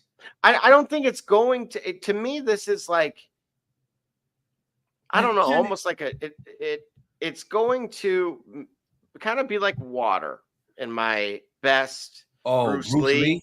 Really? B. Walter? because of course water can be, solid. So tell me, what kind of water are we talking about here? We're gonna go alkaline. Yeah, I bet And pH balance, huh? absolutely. Yeah, And all right. pH balance. Yeah, I bet. Yeah. Golly. the shop report after dark. Yeah. I love it. And family program. And so how we're destined here, but I'm going to ask you guys, can you shoot on this? Can we see, can this work? Can a Judgment Day that's led by Finn with Liv and JD and Dom be successful? No, not at all. It has no purpose. I don't think Dom can do something like be a leader in a way, if that makes sense. And I feel like if he did something like that, he would have to lead it. And I just don't see him leading. Sure, think about it, with the whole Rhea, Mami, whatever, and Liv Morgan, both the females have taken him by his cojones. There we go. That's the word. Canoes. Yeah, we can call it that too. Add that to the shop report lexicon. Cojones. Canoes. Right? Canoes. Yeah, we can do that. Yeah, Dom is a title belt that walks on its own. Just like Liv has that title around her shoulder, Rhea has right now Dom virtually around hers. It's interesting you say that, because I actually had some flashbacks and vibes, and I wanted to see if you got this too. Potentially a little father like son. Yes, that was, I think, intentional. Intentional. Again? Yeah, that was like an homage. I see. I think Liv will, again, in closing with this for me, I think Liv will retain, but it's going to be Dom that ultimately costs Rhea the match, and just ultimately it's diarrhea from there. Because he's still smelling his fingers and not washing them. Especially with Liv. Right. You know what it's like. you know, it's just, come on, man. Hey, listen. That's exactly what's happening right now. Young man he don't realize what's happening. I think that's the story that they're telling. He's amused. He's amused, but he is amused. I love that you call him a young man. You sound like you need your AARP card over there. All right, let me ask you a question. How old is he? Dom? Yeah. I mean, he ain't old, but the way you word it. because if you've done enough of stuff you shouldn't have, and you've seen where this go, you know where he at. This is all. Listen, he's at Cedar Point right now. He don't realize the park is been closed. It ain't open year round. Oh my! He has Cedar Point with the fast pass. Okay. Oh my! No, I bet he got the little band. He get the drink tickets, right? That's what it is. This is all, he don't get what's happening. I bet he's got water everywhere too. pH balanced. Well, as the show progressed, look, even Damian Priest knows. Backstage, Dominic tried to apologize, but she didn't want to hear him. She enters the locker room. She sees that bouquet of flowers that he left for her, and ultimately slams the door in his face. Then, of course, Damian Priest arrives and asks Dom if everything's okay with him and Rhea. He, of course, says it's fine. And then she opens the door and, of course, gives him a bouquet of flowers in return. So help me out, because I forgot. I'm forgetting this. I'm understanding, right? Mm-hmm. Rhea's his girl, right? I I don't know. It is kinda. I mean, isn't she technically? You Right? know, That's the Facebook whole has point it's of- complicated. I think that would be quite fitting here. You know, Jermaine Cole had a song about 15 years ago featuring Trey Songz, I believe. Yeah. Oh, okay. Not the Got Me Up All Night one. Nah, not well. That's what happened this weekend with Liv. But I heard you got a man. Oh, A mistress man. said some you ain't up to no good, and everybody know. My best friend tried to warn me, and he tried to right? Right? I'm telling you, man, the dudes that see the point, man. When the park closed, when he get off of them turnstiles, see, look. You know what? I'm gonna tell you something though. Now, I cannot wait for the day. There's one thing before you say that. There's one thing that I cannot wait for. I cannot wait for the day that either that mustache or that mullet goes, because one of them gotta go. You know what though? When he grew those out as a character, right? When we think of Babyface, right? The custody battle of Eddie Guerrero and Rey Mysterio. When he grew those two things out, his game elevated, both in ring and clearly outside of it. I'll let you think that, but I'm gonna tell you something. Marco Antonio Barrera still look like he's 22. All right, that's a baby-faced assassin. Like bro, one of them gotta go. One of them, just one. I would prefer the mullet goes, because I think you can rock with. I mean, you can bring it to the shoulder length. It's just something about it. Just looks like.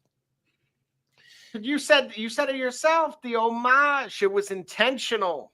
But yeah, but something about it looks like the section at Family Video that's behind the orange curtain. And when you come out of Family Video, you had the little brown envelope, but then you still got to go get the new release kids movies from Disney, Pixar, and get your popcorn. You follow what I'm saying? You see what I'm going here? pH water over there too?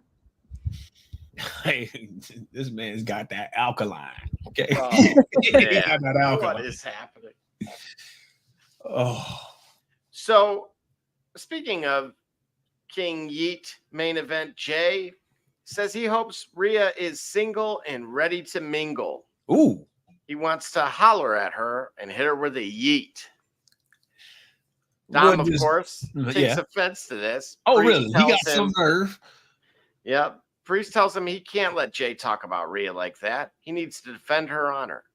And so they will had a match later this evening. And Priest laughs that he just talked him into a match with Jay. Priest is laughing that he just got Dom. So Priest is kind of like he gassing him up. He put that battery in his bag. Yes. Okay. And he's toying, like I said, he don't understand. He is a muse. But what do you make of Priest stirring the pot? I think it's really just something to have fun with, right? It's him just having fun at Dom's expense. You know, it's something to do. I mean, he don't see it for himself. Let me see how far this goes. Speaking of seeing things for themselves, Chad Gable finally has cracked the code that Uncle Howdy is none other than Bo Dallas. Oh, he figured it out finally. To take it a step further, the Alpha Academy has said that they won't help Chad Gable, but they will help Xavier Woods against the Final Testament. Whoa.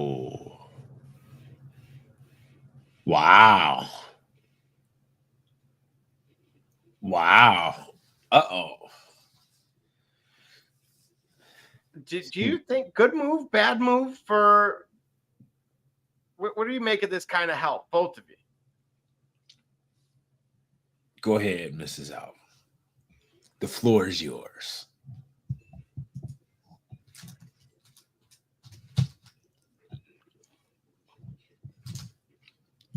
Maybe not.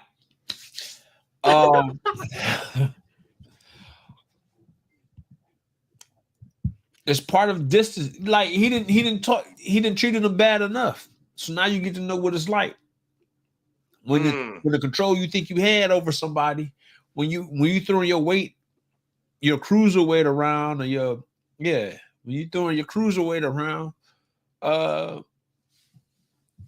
think you bossing somebody. You think you're giving people more opportunity than they've created for themselves. Things like this will happen. Because when you really need help, who's there for you? He about to find out. Xavier Woods about to find out, but Dark Gable is really about to find out. And this is not a good time to find that lesson out the hard way.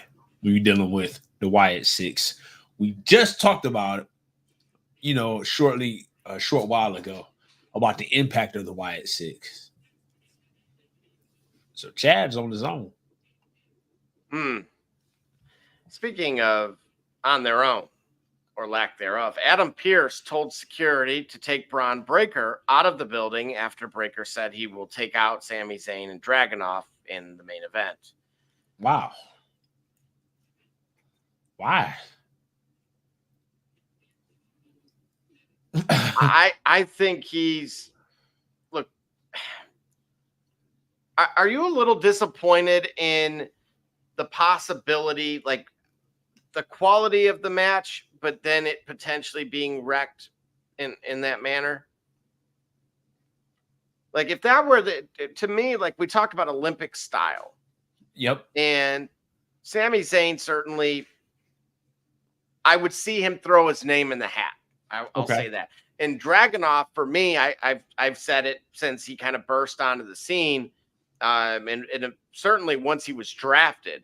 Okay. I put a pretty high ceiling on him also. Okay.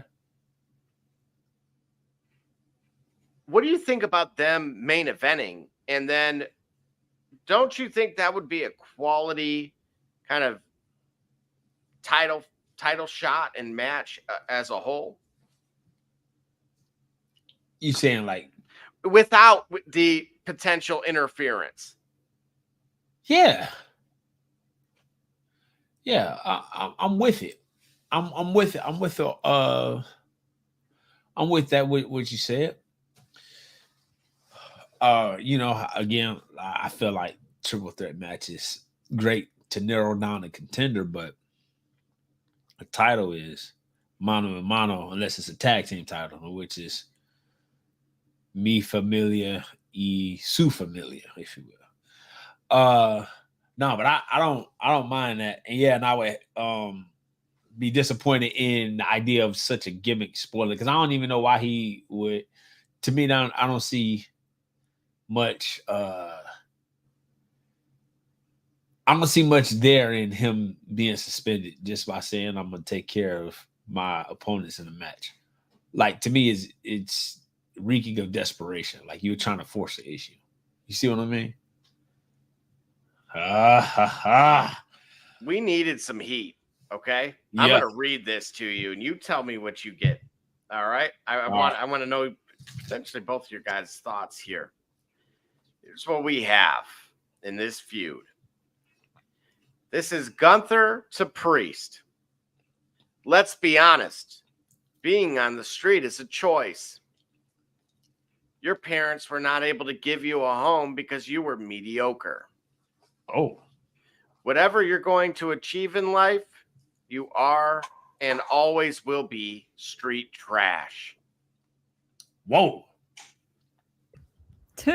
It kind of reminds me of Aladdin. Oh. The beginning part of Aladdin. When Street rap? Yeah. That one in the whole song. Mm-hmm. Now, Where's my Sega Genesis at? I know. No, You know I what? still I had have that it. for SNES. I still have it, bro. Like, we can fire it up right now. That's true. Mine is in a pod somewhere. It is, and I believe it would still work as also. But dude, this Well, feud. yeah, you see what's happening, right? Like, Priest is going to be the face of this feud. Gunther is the heel. What type of face needs a heel faction like Judgment Day? They don't. So this is part of the other like fractures, if you will, in the foundation, in the solid or solidified force that is or was Judgment Day. Whoa, whoa, whoa! Say that again. He's pushing. He called him a street rat. Mm-hmm. Do you think Damian Priest's response is going to be, "Yeah, let me go get my, let's go take care of that," or I'm going to do it myself because I'm trying to do this all by myself? You see what I'm saying? Like here, those words are almost specifically driven at removing or extracting Damian Priest from the Judgment Day. Interesting. And, you know, strangely enough, I talked about some vibes a little earlier as it pertained to these guys. Okay. With what he said. Are you shooting on this? And for, again, people like you don't deserve to be champion. Again, Triple H to Booker T. And also what was quoted this evening was, and they were begging me to avoid people like you getting into the position to call themselves world heavyweight champion. Yeah, we in this universe. Nothing what's old is new again. This was intentionally paralleled. You know, you have someone from the mountains of Caucasus speaking to someone from a more consistently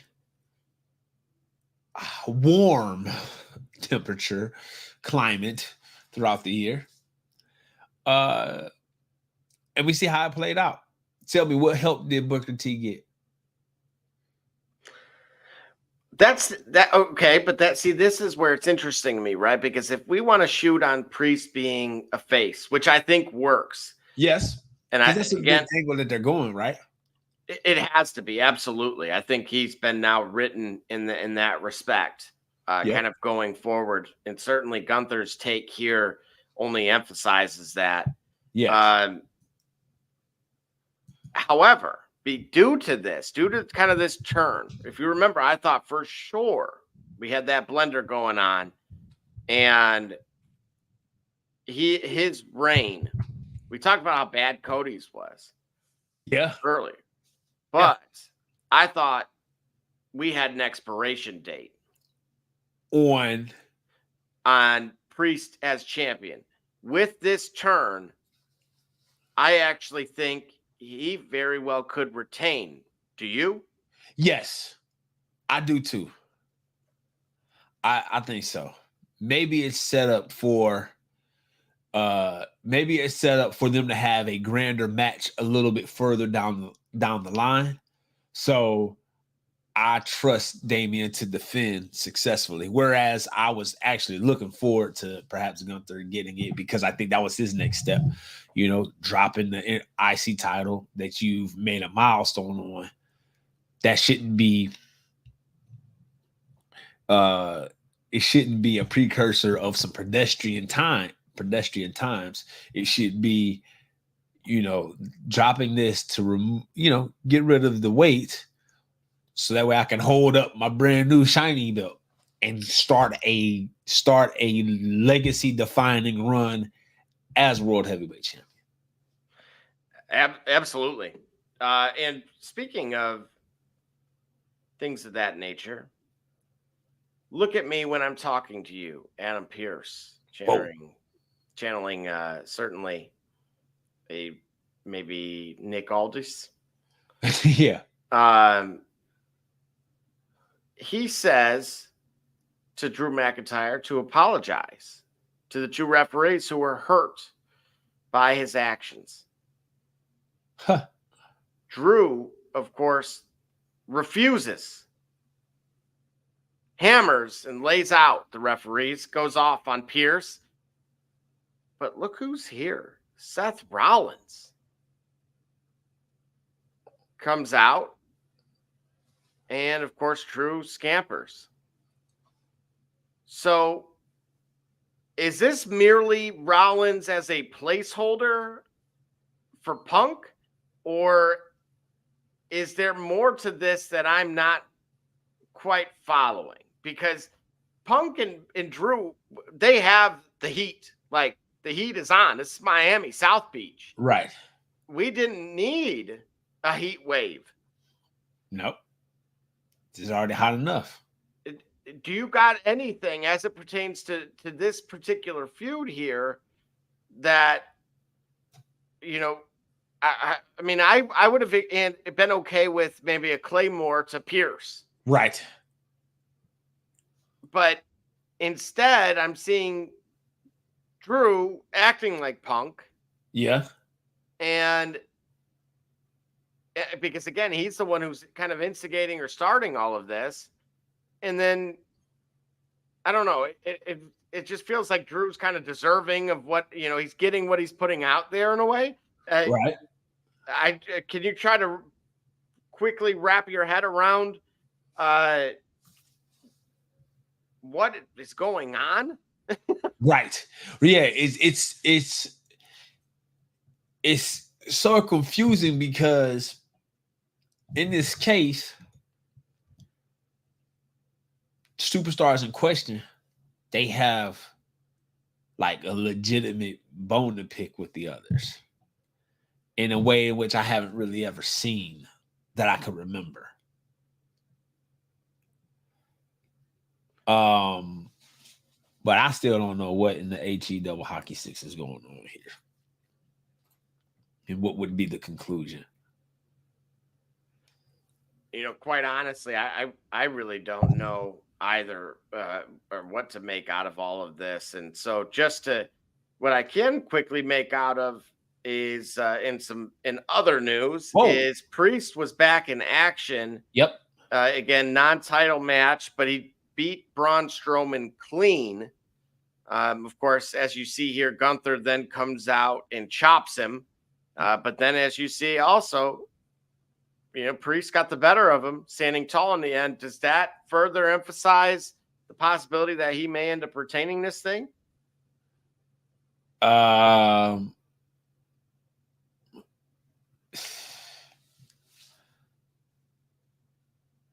Yeah. I think Priest is going to retain. I think he will, because this creates a formidable foe for Priest as long as he holds on to the title. And then even after he doesn't hold on to the title, all right, if he does lose it, you know, he's got a feud there with a guy who on any given day of the week, you can be either or. And and Damian Priest needs a heel in order to fully break himself from the Judgment Day.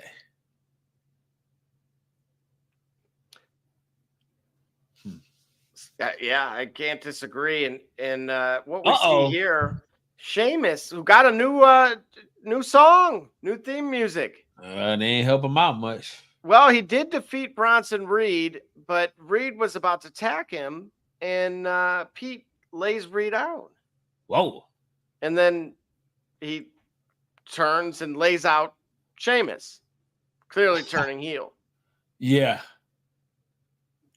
Which is just I guess another is the mid card running wild on us, brother?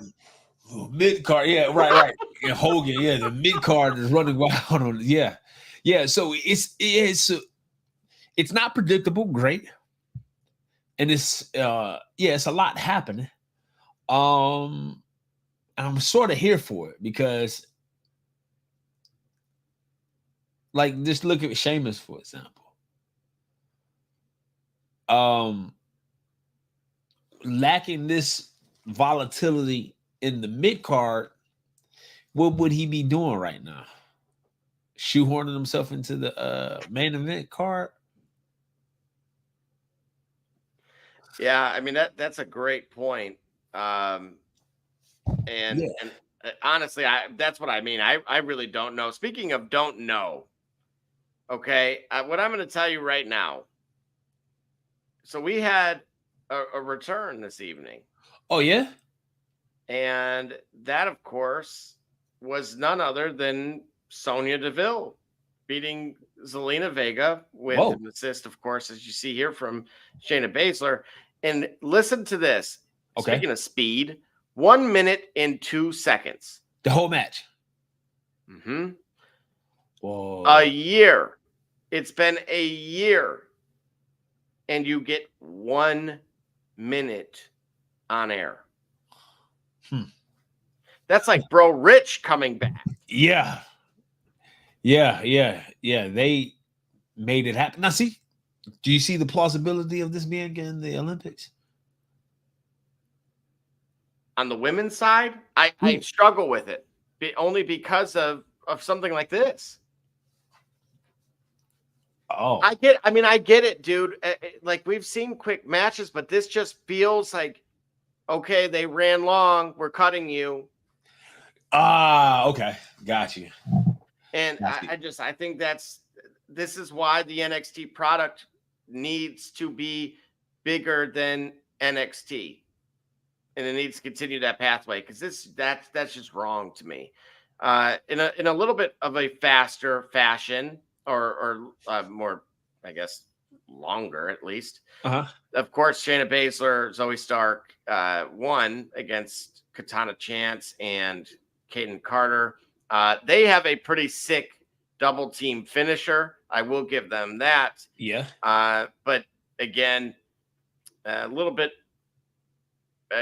Again, that I brought up how that faction can be pretty significant. And take a look at the pose, though, because look what we have here, which was really the meat and potatoes of this evening's Raw. I mentioned the segment that had taken place earlier with Gable not getting help from his old friends. Right. But the Creed brothers decided to join Dark Gable, and they lured out Bo Dallas and ultimately laid him out in the process. I mean, he sleep, boy. He got that. He's got that Motel 6. We'll leave the light on for you sleep. He is laid out. Boy. And of course, coming to his aid was the Wyatt 6. Yes. That is a look at that image, man. That top one. It was sick. You should have seen even the spotlight looked like a portal. Right. I mean, it was rippling. It was interesting. It is. Out of any of the, again, you think of in history. Okay. I don't think I'd ever seen any of the spotlights look like that previously. So again, bravo to them. Getting to our final segment here was, of course, Sami Zayn versus Dragunov for the IC title. And to no surprise, Braun Breaker There's interferes. no decision. Right. To no surprise, there's no decision. And also to no surprise, as you see here, he laid them both out. Ooh, man, look at the image at top, though. Jeez, he had them folded over like a pretzel. bro, like Auntie Anne's. You know what I'm talking Yep. about? Right, Fresh right. out of the mall with Fresh your out of choice. the mall. Now, were you Yes. more of a salt and cup of cheese guy or the cinnamon guy? I don't know, but I just know Salt I and don't want to cheese be. all the way. Say again. Salt and cheese all the way. All the time? Yes. Oh, come on. Gotta live a little. What? Or, All the time. or there is the pepperoni Auntie Anne's too. There is the pepperoni Auntie Anne's. Yes. Yes. That And then concoction. that one is if you're rich, you can get that one. Well, yeah. All right. Yeah. You got a Well, point. I can't say I've had that. That's for sure. However, are you liking the storylines here? Or where are we, especially as it pertains to this one? I mean, yes, it sounds like we're destined for a triple threat out of the group, but just final thoughts on the storylines as a whole as SummerSlam in Cleveland nears ever closer. We'll start with you, Mrs. A. All right, Mrs. A. The floor is yours. Oh, I'm so excited. Are you Jesse Spano excited? Yes. Yes, I am. Oh boy, I that means she's scared. Hey, listen, yo, pull out the 90s reference, right? Yes. I have the scene in my head right now. Actually. Right. Right. If it's my Meanwhile, turn, at the Max. Yeah. Meanwhile, at the Max, right? Milo Max or which Max? Well, remember the restaurant. I know, what I'm saying. Milo's? Oh, no, Milo wasn't at the Max. Milo was in the oh, I was thinking something else. Anyway, I like some of them. Right. I like some of them.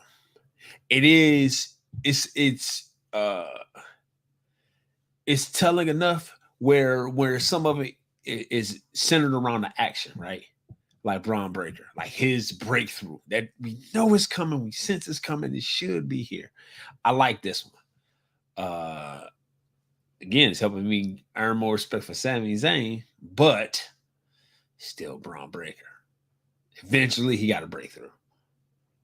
So, yeah, I'm all right with many of the storylines. The exceptions being Cody Rhodes and Dominic's. I don't disagree. Actually, as much as I am not a fan of Dominic, I do. The storyline could get better. Yeah. What are we trying to tell me? Like he a playboy and these the writers could do a little work. Well, I'm gonna tell you what, it again, in the end, we are watching professional wrestling. True. So when I say that, make it pay off in the ring, Dominic. Okay. That's where you're going. Yeah. So if it ends up having a decent match behind all of this, then all right, cool. Because in the end, that's what we're watching for. You know what I'm saying? If I want a soap opera, I can go to many different networks, or I can go to certain social media platforms and just hang out in the chat rooms and just wait for the dynamite to enter the room and then just set it off. Right? I can do that. You know what I'm saying? Why do I see Gully with a bowl of popcorn just scrolling through Facebook? Oh, I have. Oh my goodness. There's one platform that I forgot that my debit card had expired for like Netflix, but I was so entertained on this other app, I didn't even care. I didn't cancel like 2 or 3 streaming platforms just because of this app, because of the drama that goes in there. You know, these are all entities, right? They're not real in terms of really knowing me in that way. So it's like watching TV or reality TV. That being said, it's gonna pay off in the ring. We talk about custody. All right, think about it like this: the custody of Dominic match. Who was in that match? Rey Mysterio and who else? Eddie Guerrero. All the shenanigans aside, right? When you get to the match, what's what? It was quality. I felt we did get a piece of that today. Of course, Liv came out, and of course, as you see, main event Jay delivered. Oh. And then, of course, just to close the evening, Mami then states to Dom that I don't belong to anybody. I am not yours. You are mine. Whoa. And look at what he said. Look, he didn't even hear what she said. I leave you both with. He didn't listen to what he heard what she said, but he ain't listened to what she was saying. Oh, absolutely. I couldn't agree more. But apparently it wasn't what you said, it was how you said it in that case. Oh, okay.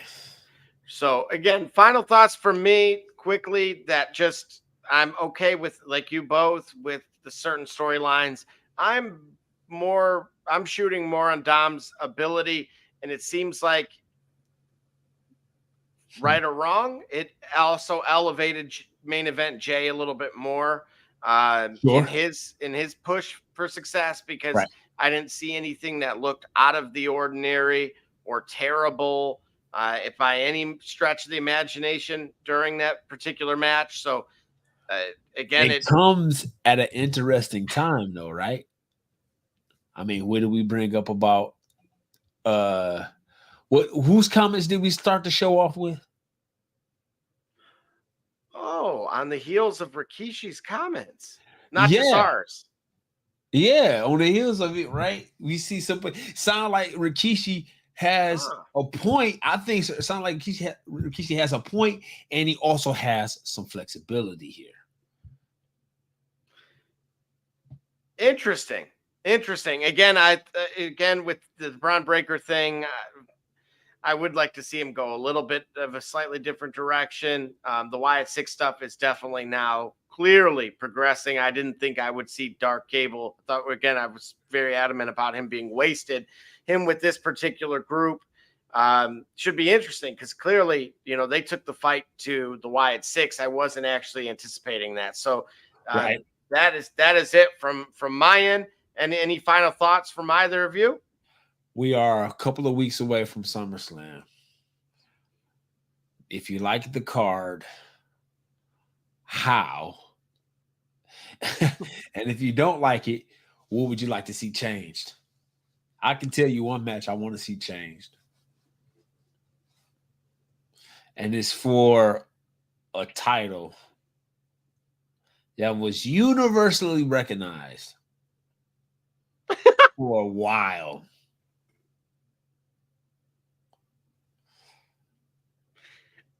Go on.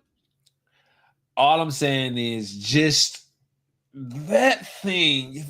Just idolize, please, man. Just give us something, make it worthwhile for Cody.